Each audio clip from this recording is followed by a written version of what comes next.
여러분들이 실제로 개발을 하면서 데이터베이스를 생성을 할 때 이 MB 엔진이라는 게 자동으로 설계도와 테이블, 그 다음에 이 쿼리 등을 설계를 해줬었죠.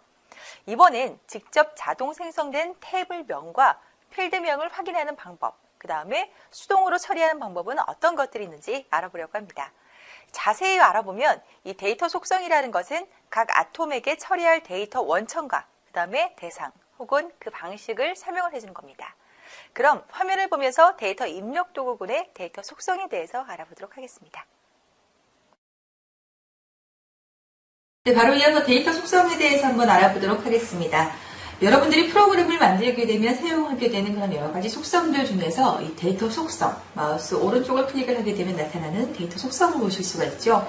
자, 앞서 시간에서는 스타일 속성에 대해서 모두 다 알아보았습니다. 이번에는 실제 데이터를 다루고 데이터의 기능들을 측정을 하게 되는 데이터 속성 한번 클릭을 해보세요. 그러면 창이 하나 나타나게 되면서 검색할 DB 설정과 그 다음에 검색 옵션, 그 다음에 저장 옵션 크게 세 가지로 구별이 되어 있습니다. 가장 먼저 테이블명과 필드명 지금 이렇게 나타나 있어요. 자, 이거는 여러분들이 지금 선택한 아톰, 저는 지금 데이터 입력란을 선택을 했죠. 이 데이터가 저장될 그 데이터베이스의 그 테이블 명칭을 지정을 할 수 있게 되는 거예요. 여러분들이 직접 타이핑해서 넣으실 수도 있어요. 여기에다가 뭐 데이터 입력란 이렇게 타이핑해서 넣어주게 되면 테이블명이 데이터 입력란이라고 해서 생성이 되게 되는 것이고, 그게 아니다라고 하는 경우가 있죠. 그럴 때에는 자, 우측에 이 화살표 버튼이 있습니다. 자, 이걸 눌러주게 되면 현재 접속된 서버, 지금 제가 접속되어 있는 서버에 가지고 있는 그 DB들이 지금 이렇게 쭉 보여주고 있는데, 아마 여러분들이 그냥 보기로 따라만 했었더라면 여기에는 회원정보관리라는 테이블이 하나 보여지게 될 겁니다. 그런 것들을 클릭을 하게 되면 원하는 그 테이블명을 만들어 주실 수가 있겠죠. 회원정보관리라고 지금 눌러주게 되면 테이블명이 회원정보관리라고 해서 지금 이렇게 보여지고 있는 걸 확인을 하실 수가 있습니다. 자, 그 다음에 필드명을 한번 볼게요. 필드명 같은 경우에는 지금 선택한 이 아톰, 데이터 입력란 마찬가지 동일합니다. 이 필드명 안에서 그 처리할 그 데이터가 실제 저장될 데이터베이스 테이블 내부에 필드 명칭을 지정을 하실 수가 있는 거예요. 예를 들면 여러분들이 지금 회원정보 관리에 대해서 화면을 하나 만들어서 DB가 생성이 되었잖아요. 그 안에 있는 필드들, 각각의 항목들을 구성을 하고 데이터 입력 공간들과 그 다음에 뭐 기능들까지 넣어봤습니다. 그런 것들이 각각의 항목의 이름을 따와서 필드명으로 지정이 되게 되는 건데, 자, 이 콤보 박스를 다시 한번 내려보게 되면 여러분들이 지정했었던 그런 항목명들이 이렇게 지정이 돼서 보여주고 있는 것을 확인을 하실 수가 있습니다. 자, 가장 먼저 하나 뭐 회원 번호로 해서 그 데이터 값을 나타내게 하고 싶다라고 한다면 지금 이렇게 연결을 해주게 되면 바로 회원 정보관리 테이블에서 회원 번호가 이 입력란 안에 나타나게 되는 것을 확인을 하실 수가 있을 겁니다. 그건 잠시 후에 제가 확인을 해보도록 할게요. 그 다음에 자료 형태라고 해서 이 콤보박스로 구성이 되어 있는데, 이걸 내리게 되면 실제 데이터를 넣을 때 어떤 유형으로 넣을 것인지에 대한 그런 자료 형태가 나타나게 됩니다. 뭐 문자 데이터를 넣을 때 뭐 문자로만 사용을 하게 될 것인지, 아니면은 뭐 날짜를 입력을 해야 되는 공간들 같은 경우에는 날짜 입력 도구를 사용을 했을 때는 날짜용으로 선택을 해야 되겠죠. 그 다음에 숫자로 했을 때는 뭐 정수형인지 실수형인지 확정 실수형인지에 대해서 여러 가지 원하시는 그 숫자의 형태까지도 지정을 해주실 수가 있습니다. 그 다음에 텍스트만 입력을 하게 할 것인지, 아니면 이미지형, 사진이라던가 뭐 이미지 그 파일들을 직접 저장을 하고 할 수 있는 그런 자료 형태들을 이 안에서 원하시는 그 형태로 구성을 하실 수가 있고, 최대 자릿수라고 해서 나타나 있습니다. 지금 나타나 있는 지금 11이라고 보여지고 있는 거는 실제 그냥 화면을 보고 구성을 했을 때 느리고 줄고 했을 때 나타나는 그 자릿수가 일단 지정이 되게 되는데, 데이터가 많이 들어가야 된다는 경우가 있습니다. 그럴 때 이 안에서 실제 데이터가 들어갈 수 있는 최대 자릿수를 지정을 해주게 되는 거예요. 뭐 숫자나 영문 같은 경우에는 한 바이트당 한 글자씩 들어가게 되지만, 한글 같은 경우에는요 2바이트당 한 글자가 들어가게 됩니다. 그래서 지금 11로 설정이 되어 있으면 최대 들어갈 수 있는 거는 5글자라고 하실 수가 있겠죠. 뭐 10자릿수나 11자릿수나 동일하게 5글자가 들어가게 됩니다. 그래서 만약에 뭐 주소라던가 아니면 어떤 중요한 내용들을 많이 적어야 된다라고 할 때는 이 최대 자릿수에서 그 자릿수를 임의대로 변경 100이면 100 원하시는 대로 설정을 해주실 수가 있습니다. 자, 이런 것들을 이제 구성을 해주실 수가 있고, 이번에는 DB 설정에 대해서 한번 알아보도록 하겠습니다. 검색 옵션에 대해서 알아보도록 할게요. 자, 검색 옵션을 보게 되면 기본 검색키, 그 다음에 자동 검색과 자동 증가는 비활성화로 해서 이렇게 회색 부분으로 보여주고 있는 걸 확인을 하실 수가 있어요. 자, 가장 먼저 기본 검색키.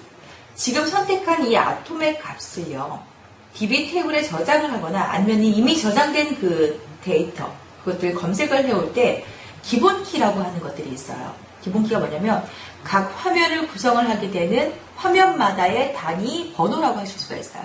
보통 우리가 노트를 사용을 할 때도 1번 장부터 2, 3, 4, 5 이렇게 이제 몇 장 넘어가게 되잖아요. 그와 마찬가지로 실제 데이터가 저장이 되고 다음 순번으로 넘어가고 하는 것들을 지정을 해줄 수 있는 그 프라이머리 키, 기본 키라고 하는 겁니다. 그런 것들에 대한 검색 옵션을 지정을 해주실 수가 있는데, 자, 이거를 이제 어떤 그 아톰에다가 기본 키로 줄 것인지에 대해서 이제 지정을 하는 거예요. 예를 들면은 회원 정보 관리를 만들었을 때 자동으로 프라이머리 키로 설정이 된 게 아마 회원 번호로 자동으로 그 기본 키가 설정이 되게 됐을 거예요. 그와 마찬가지로 가장 그 문서의 번호가 될 만한, 키가 될 만한 그 아톰에다가 이 검색 옵션 값을 넣어주시면 되는 겁니다. 그래서 여러 필드로 구성된 하나의 레코드를 저장을 한다던가, 자, 이거 하나의 레코드라고 하는 건데, 이 화면을 이제 저장을 한다던가, 아니면 검색을 하기 위해서 가장 중요한 뭐라 그럴까요? 색인 값이라고 말할 수가 있을 것 같아요. 그래서 DB 테이블에는 보통 이 하나 이상의 프라이머리 키 값, 그러니까 기본 검색 키 값들이 꼭 들어가야지 바람직하다라고 말씀드릴 수 있을 것 같습니다. 그래서 이 검색 옵션에다가 제가 기본 검색키를 선택을 해주게 되면 이 아톰을 해당 화면의 프라이머리 키로 지정을 하겠다라고 해주는 거예요. 그래서 자동으로 검색이 되게 되고 자동 증가까지 넘어가게 되면 1번이 저장이 됐을 경우 자동으로 2번으로 넘어가게 되고 2번을 저장하게 되면 다시 3번으로 자동적으로 그 번호가 증가가 되는 것을 사용을 하실 수가 있습니다. 자, 이번에는 저장 옵션에 대해서 한번 알아보도록 할게요. 저장 옵션을 보게 되면 필수 입력과 유효 체크와 그 다음에 혼합 저장이라는 게 보여지고 있습니다. 자, 이런 것들은 이제 체크를 해서 원하는 그 기능들을 선택을 해주실 수가 있는데, 가장 먼저 필수 입력이라는 걸 한번 볼게요. 자, 이걸 선택을 하게 되면 반드시 지금 이 아톰 세 번째 있는 데이터 입력란에다가 제가 필수 입력을 선택을 하게 되면 여기에는 꼭 반드시 어떤 데이터도 입력을 해야 됩니다. 아무것도 입력을 하지 않는다던가 하는, 그냥 건너뛰게 되면 이 안에서 이제 꼭 입력을 해달라는 안내 문구가 뜨게 되는 거죠. 그래서 다시 입력을 할 수 있게끔 이 해당 아톰으로 바로 필수 입력으로 그 커서가 옮겨지게 되는 것을 확인을 하실 수가 있습니다. 그 다음에 유효 체크라고 나타나 있는데, 이 아톰이 스크롤에 만약에 묶여있을 경우가 있어요. 스크롤 설정 도구를 이제 사용을 하셔서, 여기 이제 스크롤 설정 도구가 있는데, 이걸 사용을 하셔서 원하는 그 데이터가 있을 때, 여기 어떻게 사용을 해야 되냐면, 아톰의 데이터가 입력되지 않은 경우에, 그 행은 데이터베이스에 저장되지 않게 하는 거죠. 그러니까, 데이터 스크롤에 묶여있을 때에는 데이터가 아무것도 나타나지 않는다는 거예요. 데이터베이스에 이 부분, 데이터 입력 공간 이 부분들이 실제 데이터베이스에서는 보여지지 않는다라는 겁니다. 이런 것도 사용하실 수가 있겠고, 그 다음에 혼합 저장이라고 나타나 있습니다. 여러 개의 그 데이터 입력란 공간에서 그 입력된 문자열, 그러니까 뭐 데이터, 이런 것들이 있을 수가 있겠죠.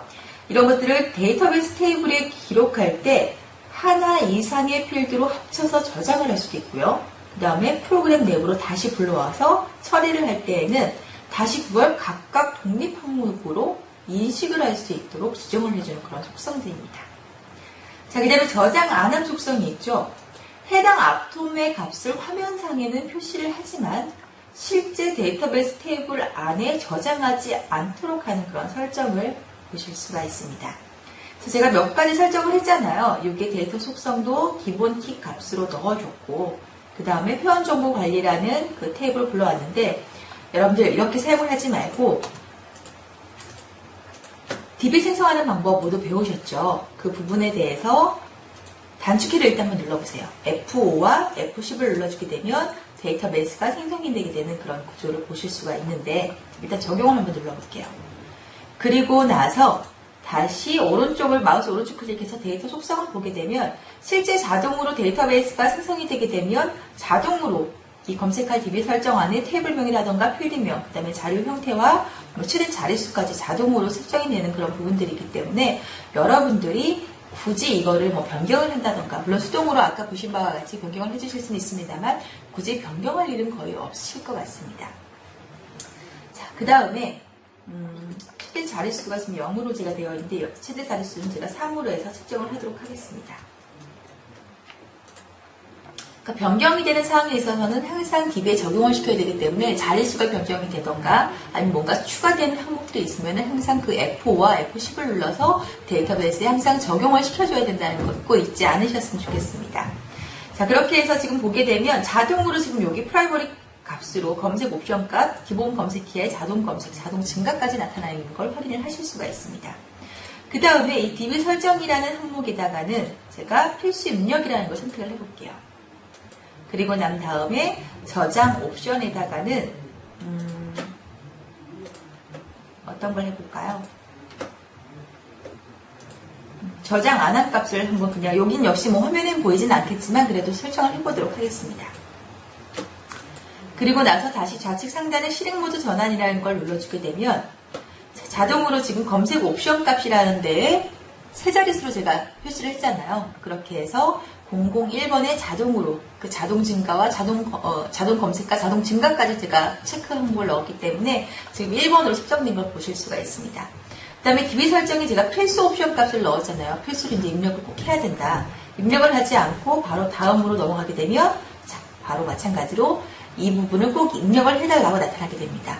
확인을 눌러주게 되면 해당 부분에 바로 입력을 할 수 있게끔 커서가 바로 움직이는 걸 확인을 하실 수가 있겠죠. DB 설정에는 MBG라는 이름을 한번 넣어보도록 할게요.